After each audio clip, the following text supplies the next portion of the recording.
Hi, my name is Mara. Greetings from Puerto Rico. We at POTOMAC TV wish you a Merry Christmas.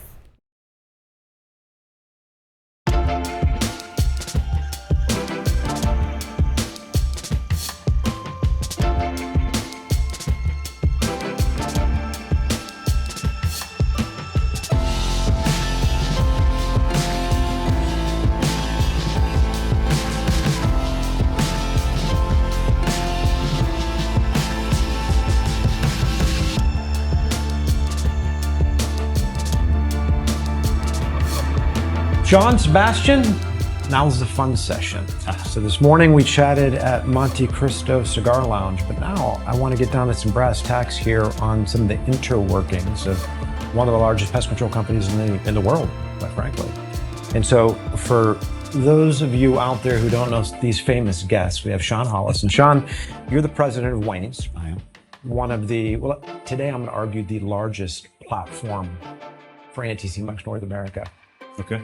Yeah. I'll take your argument. You'll take it. So, yeah. And Sebastian, who is the head of M&A for Anticimex North America, I appreciate you guys stopping by. And, you know, one of the things that I really wanted to talk to you guys about today is, Sebastian, you're more in a corporate function, right? You're running the M&A program for Anticimex North America. You've got your team that works for you, but you work very, very closely with platform presidents, because I would imagine that the extreme majority of the acquisitions that you guys do are add-ons or tuck-ins to platforms. And so Anticimex being relatively decentralized, at least compared to its peers, I'm interested in how you guys do deals. I'm interested in how you build your business case and what sort of interplay exists between you and Shawn, as well as your board back in Stockholm. So where can we start this party at?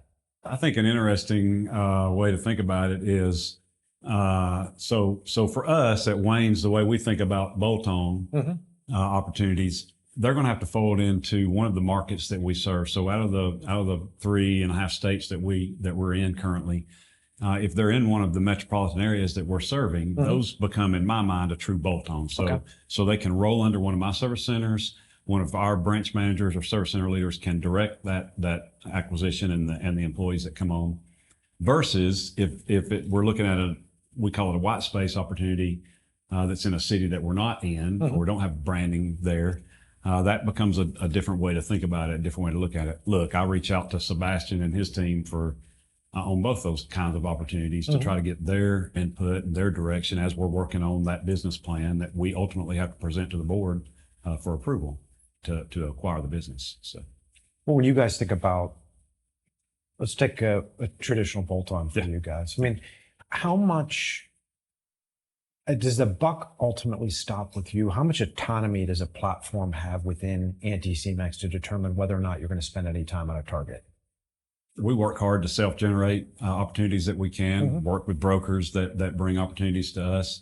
And then, you know, there's times where I have to pitch this guy pretty hard on opportunities that we see that are going to make my business better, and then kind of sort of build my business case to Sebastian and his team for those guys to kind of help me come alongside and put together the plan that we'll present to the board. But you know, so it's more of a team effort. It's not me stamping down and saying I'm going to get my way, or Sebastian saying no, you're not.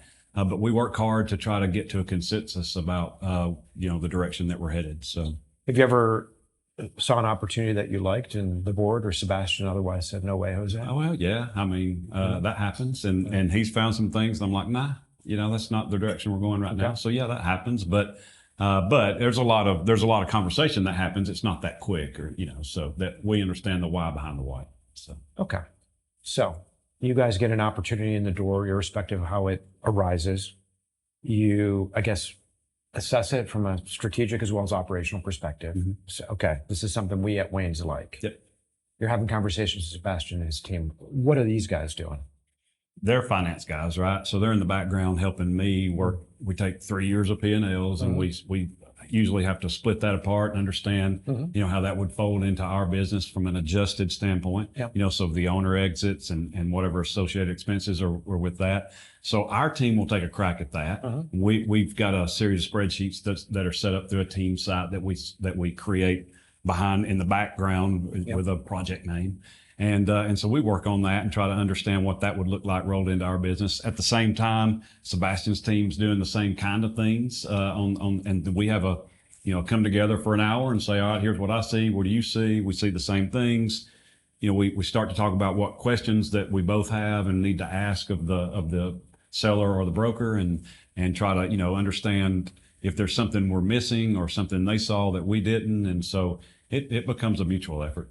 No, and I would agree. And I would tell you, even before a deal hits our desk, right, with Shawn and I, his team, my team, we spend a lot of time talking about the strategy and where we want to take the business, right? So as Shawn was indicating earlier, they do a lot of, self-sourcing and trying to screen the market and, as opposed to being opportunistic and wait for opportunities to come. We're already talking about what market we want to go into next, what branch leaders he has that can absorb an acquisition right now and that can kind of lead an integration versus some branches that maybe need some house cleaning before we do any more acquisitions. So we already have kind of a 10,000 foot view of where we want to take the business before an acquisition hits our desk. But certainly we don't agree every day, right? And that's the checks and balances that I think make us strong, right?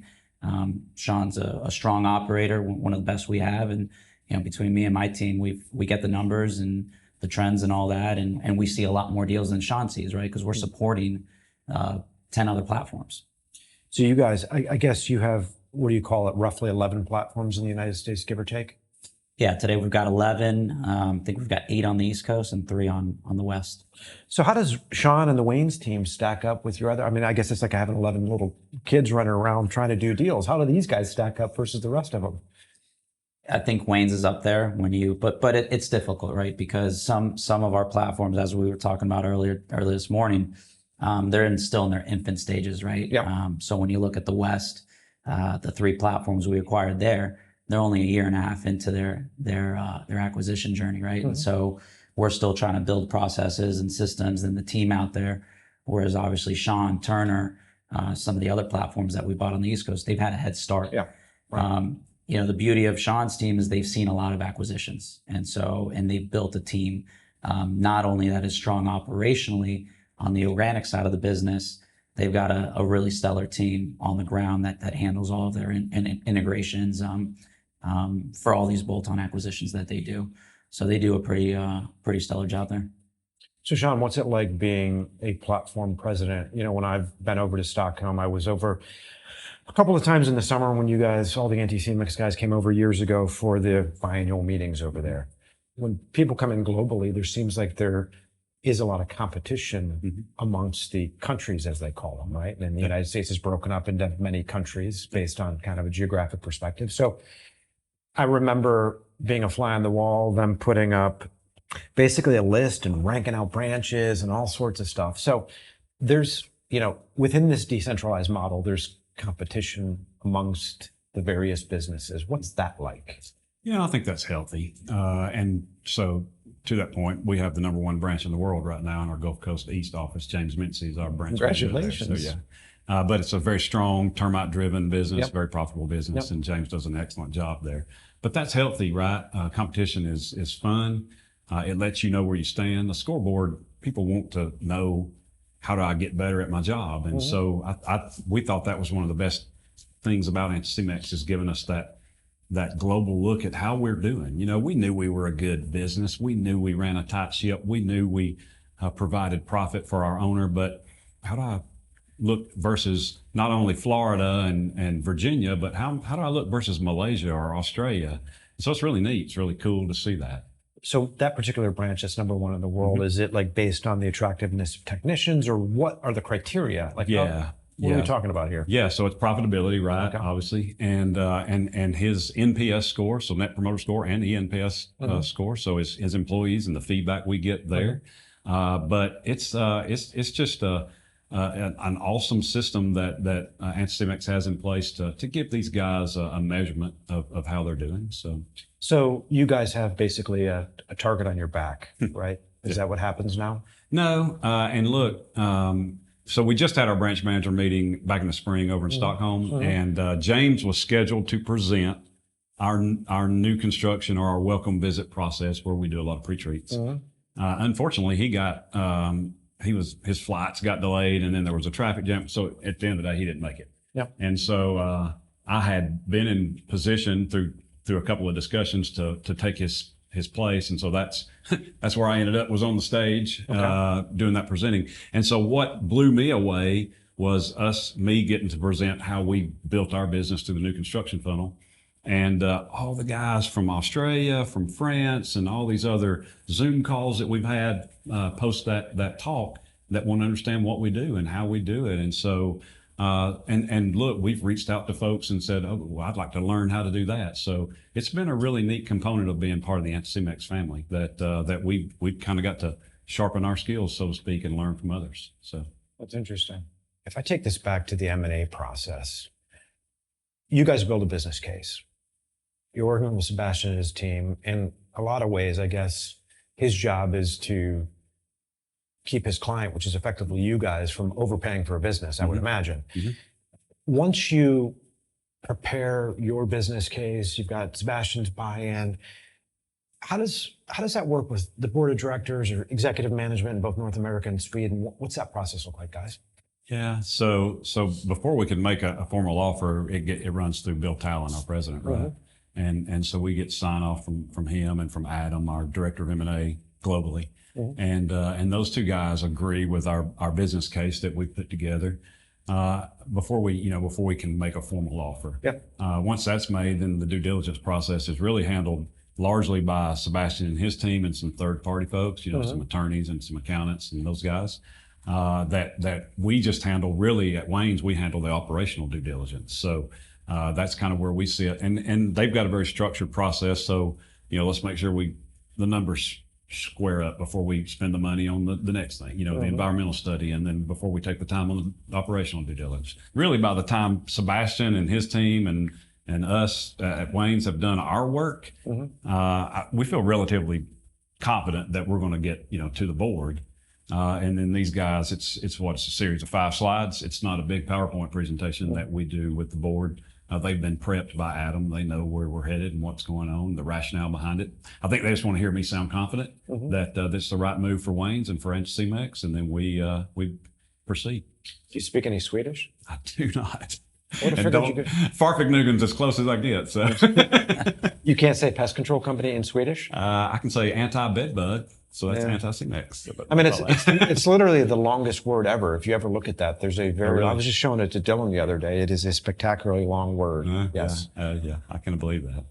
So when you guys, Sebastian, I guess, I would imagine you have regularly scheduled board meetings and you're shepherding in your various platform presidents to do presentations to the board? Yeah, we do. We've got them on the calendar for some time, and every now and then we've got to put a random one on because deal timelines shift and change. But for the most part, we've got a pretty good process of when we know when we're going to go to the board, and we have certain thresholds of what qualifies a transaction for the board versus what we call our troika, which is our reduced board. And so and that works out well, right? With the amount of deals that we do and the volume that we do, we gotta have to have a set timeline in place. What's it like working with Stefan, the new CEO? I've really enjoyed getting to know him. He scheduled a call with, I think, every president, every managing director when he first stepped into the role. And so he and I hung out on Zoom for 30 minutes to an hour. We've all gotten used to getting to know each other that way to the extent you can. And then we got to meet him in person over in Stockholm, and he'll be at Pest World too. But he's a super sharp guy. He's got really good people skills. So I think he's going to be really good for Anticimex. Been my experience so far. That's great. Yeah. Looking forward to actually meeting him in person. Yeah, he's a good guy. Really good guy. What are some of the biggest things, I guess, the two of you may or may not have picked up from some of your international operations? You're doing a lot of sharing, I would imagine, on the M&A side as well as on operations. Are there things that you've learned from maybe Malaysia or Switzerland or any of these other operations? It's been neat to see the different perspectives because, you get kind of pigeonholed about how you do quarterly pest control or how you install Centricon. But there's a lot of ways to skin this cat, and that's been kind of the neatest ways, even about the mergers and acquisitions of even some of these other companies in our territory and how they approach pest control and what we've learned from their team members. What about sharing notes in North America? Yeah, we do that quite a bit. So, look, there's a lot of us that have built our business through the builder funnel, right? And so we're starting now to share those assets and those relationships and trying to capitalize on those in the various markets where we maybe one platform doesn't have a specific builder, but we've got a great relationship, or vice versa. And so I think there's a lot of sharing there. Here's another cool thing about sharing resources. We're now a week past the big hurricane that struck the Florida Peninsula. So everybody, there's 5 or 6 of us platform guys that are trying to figure out how we send 10 guys a piece last week of October down to Sherry and help her get her work done, right? Help her keep her promises to her customers, even though her team's been devastated, maybe some of their homes have been devastated. And so, that's really cool to see that we get that opportunity to go do that. So Wayne's, prior to Anticimex and even still, has had a really good, new construction / we call it welcome visit process. So in the LTM, we've done almost 14,000 pre-treats, and we work hard to try to be the first guy at the door. First guy at the door wins, right? And we obviously try to cross-sell pest control, lawn care, mosquito, other services that we can offer. And so it's been, some other platforms have been doing pre-treats, but seeing those as kind of one-off revenue, and we keep what we keep. But we track our retention on that very, very well. We track our penetration with our other services that we're able to offer throughout the life of the customer. And we work hard to try to put a value to a builder partner. So we understand that, for us, an average termite life customer is about 7.5 years. Pest control is about 4.5, and lawn's right at 4. And so I can start to forecast, when I know my penetration on my various builders, about what that builder partnership is worth. So when they apply pressure for a lower pre-treat price, I understand how much negotiation I need to give up in some of those cases. On that, are you doing what, like Centricon? Is that how Yeah, we do. We're all a bait system now through Centricon. Yep. So you guys will install the bait system. Does the homeowner get it for a year, and then they've got so in our markets, it's the builder's providing that first year coverage, and so if you close a home, you've got a stack of papers that tall, and one of them is your termite warranty, and the closing coordinator or closing attorney may or may not do a good job explaining that. Usually not. Here's your termite letter, sign that. And so that's our first and foremost. We want to explain what the builder has provided, right? So they provided world-class termite control and service for them. And then we obviously try to position other opportunities that they have. And look, as a guy that just moved to Birmingham about 18 months ago, I know that when the cardboard boxes are in your living room, it's time to sign up, your cable and get your yard guy signed up and get off. So that's how we win, is when if you can be the first guy there. So. And then if you're doing a pre-treat, if you're installing a bait station, then after somebody moves in, then you attempt to sell bundled services, mosquito, lawn, the whole 9 yards. Yep. How much of your business down at Wayne's, you guys are a big lawn care operation, right? About 7 million of our 72 million is lawn care. Okay, so it's not as big as I thought. Yeah. So it's a very small portion then that actually have both services.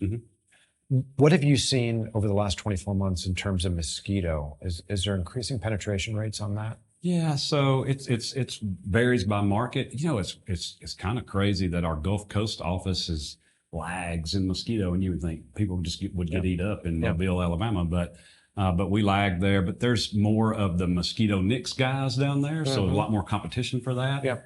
Tennessee, obviously, there's the whole honeybee issue that goes on there, so you kind of have to pick and choose your neighborhoods and where you're going there. But mosquito is a service that, for us, we've seen steady growth in mosquito. Nothing that's going to, set the world on fire. But it's been a good offering for us. We feel like it's one of those complementary offerings. So it's just another opportunity for our inside sales team to stack services on with our customer. Because of our builder model, and we know we can even do this through lawn care too, but we know the square footage of the lawns or the lots that were sold in certain neighborhoods. So we can figure out what the average price would be for a neighborhood. So as long as they're calling that neighborhood, we can sell it over the phone pretty easily. And you guys haven't done a whole lot, I guess, in terms of the commercial market, but is that somewhere you'll be moving Wayne's to in the future? Through the acquisition world, we've picked up close to $2 million worth of commercial revenue, mostly in Nashville, but up in Knoxville as well. And so we've learned a lot. You know, we're doing some work for some nice hotels in Nashville, doing some work at the airport there. And so we're learning and trying to, and we've been fairly successful at getting smart in some of those locations and helping us ramp up there from a commercial side. It's something that we've looked at. It's not like we haven't thought about it, looked at it, tried it over the years, but you know, it becomes it's a pretty competitive market, and it's a slow sales cycle. Yeah. And so to invest in that sales team to get to a point where you do have a nice revenue stream has just been, you know, fairly difficult for us, because we're looking around going, that guy could have done 4 residential stops by now, and the time it took him to do, you know, half that residential stop. So it's hard for us to make it make sense in our head. But look, our counterparts are doing a great job with it. So we've learned a lot. And really comes down to rate card and pricing that we need to get better at. So I guess there's really I mean, the South is growing so quickly, specifically on the residential side. So I guess there's no pressure for you guys to be on the commercial side. Sebastian, from an institutional perspective, clearly, as Shawn just said, you look around the world, Europe is largely a commercial operation. Australia, I would say, is probably the international market that looks most similar to North America, with the residential and commercial. Does Anticimex have a particular focus on residential, commercial, or is the company agnostic? Or is it market specific, I guess? Similar answer to Shawn. I mean, we know commercial's got to be part of the equation. And I think it's platform to platform, right? Some platforms, you think about JP McHale, which we did a major acquisition in the city, RJS, a few years ago. That was mainly commercial. That was kind of our entry there, and now we're looking to add from that. But it's going to vary platform to platform. We like to see targets with a commercial aspect, because as Shawn was saying, it really is a smart opportunity.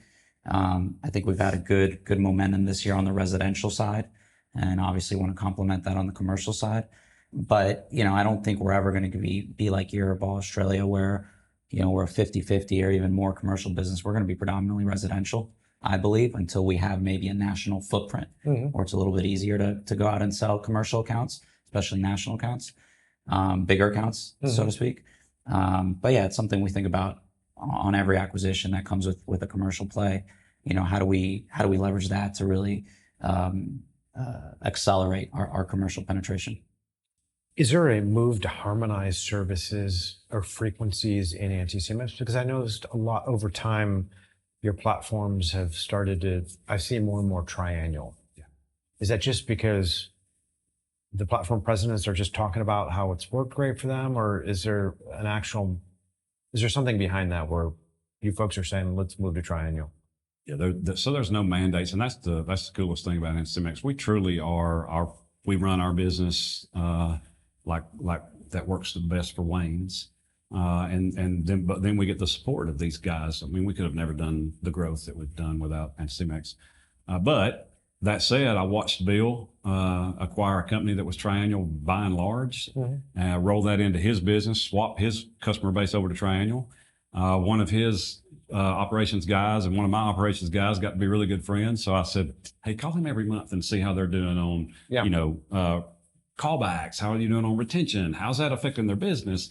And man, they saw no movement. And so it gave us a lot of confidence when we made the move to know what to expect. And look, we're tracking our callbacks, and from a percentage of production done standpoint year to date, we're same as we stood in 2021 and 2020.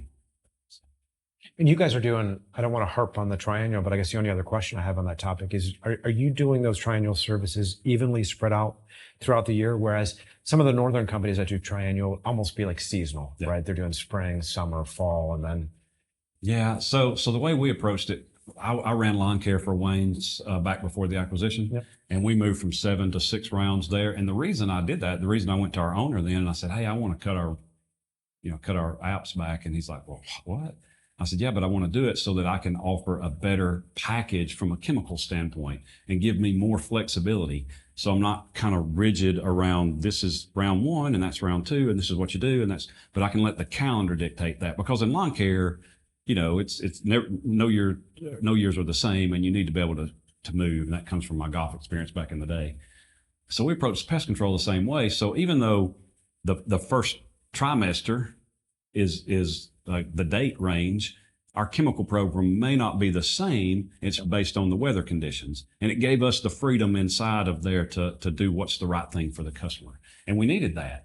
And look, we went and on purpose spent about 1% more on chemical, percent of revenue of our pest control revenue. Mm-hmm. But we did that on purpose. That was one of the give ups, right? To the less stops, if you will, or less visits. But it allows us to invest more in better chemicals. And the way I explained it, so 5 years ago when we did it in lawn care, I was talking to the sales guys because they're the ones that had to get their heads around it. Mm-hmm. And I said, everybody take a cell phone out and hold it up. And they held it up. I said, look, 12 years ago, when my wife needed me, I had a beeper, mm-hmm. and she beeped me. And if I was around the payphone, I would go call her. If she needed me really, really bad, she put 911 and I better find a phone, right? Yep. Now we're all carrying a personal computer. Chemicals and other things have done the same thing in that time period. Let's go take advantage of it. But I need the money to go invest in that, right? So, what's some of the biggest things that you've learned being part of Anticimex? So obviously from an M&A standpoint, we had very limited exposure to some acquisitions, small $200,000 to $500,000 businesses, so route purchases by and large. But those were small and they were sparse, they were far between, and they were just very opportunistic. Somebody would contact us and we'd take it. So really had no idea what that looked like. How do you value these businesses? What parameters, what KPIs are you measuring to try to understand if that's a good move for us? And so for me personally, to be able to learn what this process looks like, and I still learn every one of these we learn a great deal. That's been an awesome, and it's been really good for our team too. We've got an outstanding leadership team, and we've all been together for 10, 12, 15 years, some of us. Yep. And so we've all learned a great deal, learned to lean on each other in this, find one another's strengths and who's good at that, who's a good project manager, let's move her over there, and let's, those kinds of things. So Shawn, we've got an opportunity to work together on some transactions. I like to think that they're the most spectacular deals you've done to date. Best I've seen, But let's talk a little bit about it. I mean, just within the last year, let's talk about Nashville. Yeah. Chris Eby, who was on the show. Yep.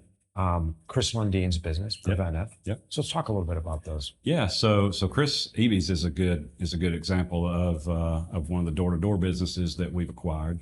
And look, the first time I saw your SIM, I said, I looked pretty quickly at it. I saw the name. I think I recognize that name, went to the website. It's like, I know those guys are door-to-door guys. We don't want anything to do with those guys because of the stigma, right? Mm-hmm. That goes to door-to-door. Yeah.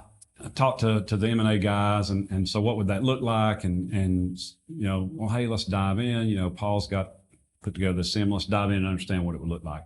And so we did the call, the initial meeting call with Chris. And so, there's a few questions I have where I try to kind of dive into who they are, what their business is, and maybe if I can get a glimpse into their mindset of why they're trying to sell, what their culture is, and what their objectives are. And I pretty quickly realized that Chris was a very service-minded guy, and had built a business through the mechanism that he knew, but had by and large kind of backed away from that. Now, COVID helped that, obviously. Yeah. But had by and large backed away from that. And his attrition had settled out a great deal because of that. And he saw the value in that. He saw the value in kind of throttling that back some, still maintaining double-digit growth, I think, for him over the period, but not this wild, crazy growth that, you might lose 30 or 35% of. And so what we've been able to do is use those learnings. We just finished a year review for Chris's business, and it was wildly successful for us in that market. He's priced right. His guys were doing from a technician, $1 per technician standpoint. They were used to doing the right amount of work that we want to see done. And so it's just been a great add-on for a bolt-on for us. So that helped. That gave us the confidence when we saw Lundine's business and realized they were fairly similar, a very similar mindset around service versus the sales side of things. Mm-hmm. And that's going to be another win for us. We're about 6 months in or 8 months in with Chris's business. So that's going to be a really good move for us. But I've had the opportunity to meet other guys that during my phone call, they'll tell me that they're a sales organization that happens to do pest control, and I shut down pretty quick. Yeah. Because that's just not where we're kind of headed. And that's not the customer base I want to acquire. Right. So. Well, like Chris Eby's business, I mean, when you guys had acquired it, I think it had been around 13 years, maybe 14 years. Yeah. He'd been there a So it while. wasn't one of those 2 or 3 years, throw a Exactly. bunch of accounts on the doors. I Exactly. mean, do you remember when Chris finally pulled off of any sort of door activity? Yeah. So so he, his background won't let him completely leave that, wouldn't let him completely Yeah. leave that. But from bringing in the guys, and we call it scorched earth, just kind of hitting the neighborhoods, I think 18, 17 Yeah, maybe was the right. last year he had done that. So yeah, he had backed away off of that. Now he still had a local team, and he did a lot of stuff through the phones. Yep. But he had gone away from contracting with the scorched earth guys, is what we call it. So. Yeah, by the time the business has been around that long, where you end up having a lot of problems is these guys that have been around 3 years, right? And it's the last 6 months, they put 50% of the business on the doors. Yep. That's complicated. Exactly. What other sort of acquisitions have you done recently? We were at the Cigar Lounge with Steve Moat. I think that's your most recent one, right? It That's is, the yeah. Birmingham deal. And so that's actually been our first one since Anticimex that we've been able to acquire in our flagship city of Really? Birmingham. Yeah. I didn't even realize that. And so it's our largest branch, and just help David maintain that largest branch idea by adding Steve's business in, because he's about to lose to Nashville or Huntsville there pretty quick. So, but that's a true bolt-on for us. So Steve's business was really in every neighborhood that we're in across the city and on the perimeter.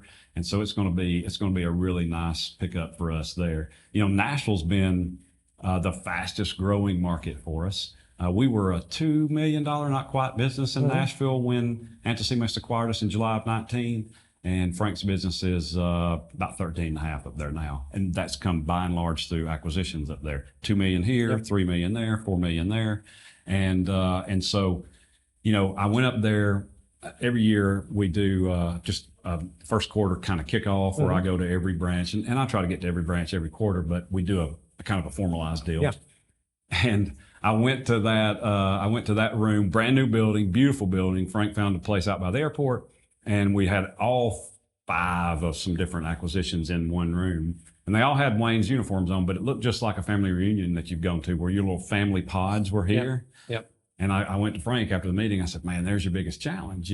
We've got to get these teams to connect. And that's hard in a world where we were still fighting COVID then a little bit, And so it's been a good learning experience for us there. And Frank's done a great job in that market. It's a transient market, so it kind of helps a little bit from a nutrition standpoint. They're not married to their pest guy like they are, and maybe even in Birmingham. Yeah.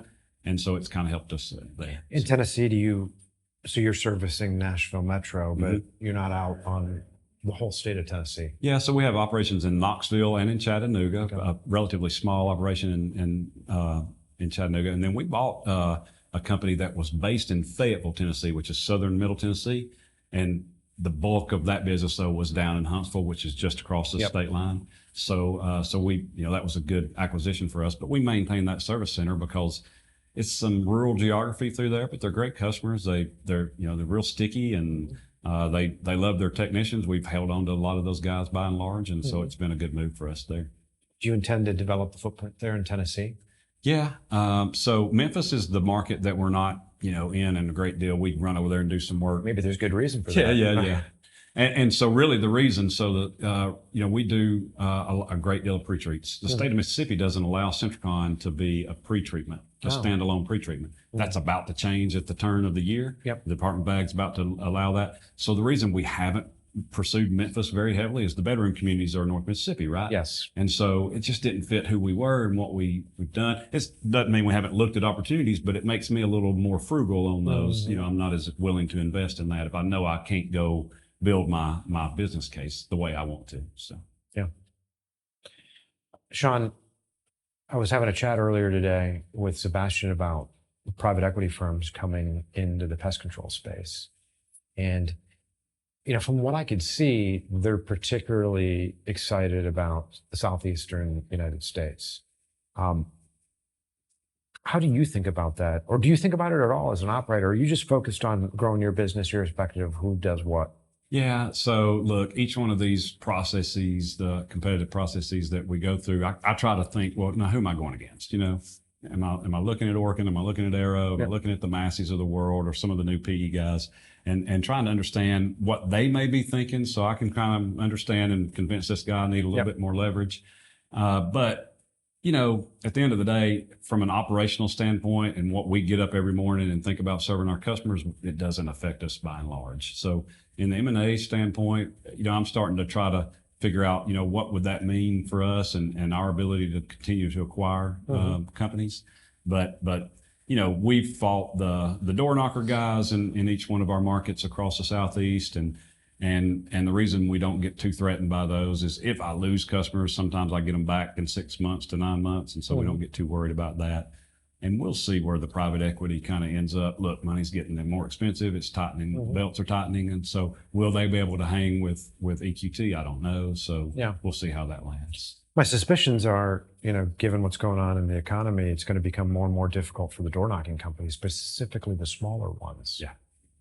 Yeah, because that's a loss leader, right? For those guys, two, maybe 3 years before they can turn a profit. And so it's going to get tougher for those guys. They're going to have to be well-heeled to jump into it. You know? Yeah, I mean, when interest rates are basically negative, there's no time preference, right? Like you got long duration works, but when cash flow doesn't come for 3 years and money's more expensive, it gets really difficult. So it'll be truly interesting to see what happens over the next 12 months in that space. Yeah.